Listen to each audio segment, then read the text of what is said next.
একটা কথা মনোযোগ দিয়ে শোনেন, কোরআন শরীফ যে ব্যক্তি পড়ে আর বগলে যেই পয়সা পয়সা শোনে সমান সমান সব সুবহানাল্লাহ কর। তাহলে অনেকের বাবা মা এই কবরস্থানে ঘুমায় আছে, আপনি কিনা নিয়ে আপনার মা বাবার মাগফিরাতের জন্য মাদ্রাসায় একটা ছাত্র দান করেন, ইহিনে পড়বো কবর হইয়া হইয়া সব পাইবো। জোরে বলেন সুবহানাল্লাহ। গতিকে আর কোন সরকারি ডাক নাই, ইহিনে কিনা নিয়ে এই মাদ্রাসায় পোলাপানে দান করবেন, হুজুর আছে একজন হুজুরকে জিম্মাদারি দিবেন কোন কোরআনের দান করবেন। দাম তো দেখা যায় না সরকারি ডাক দিবে যে যা করে না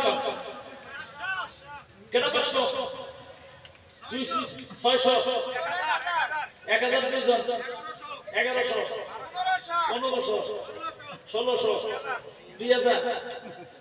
2000 2100 যার মা বাবা এই অবস্থানে আছে তারাই দাম করে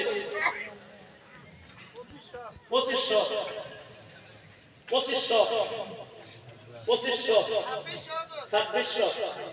2700 3000 3200 খারাপ লাগবে না 3200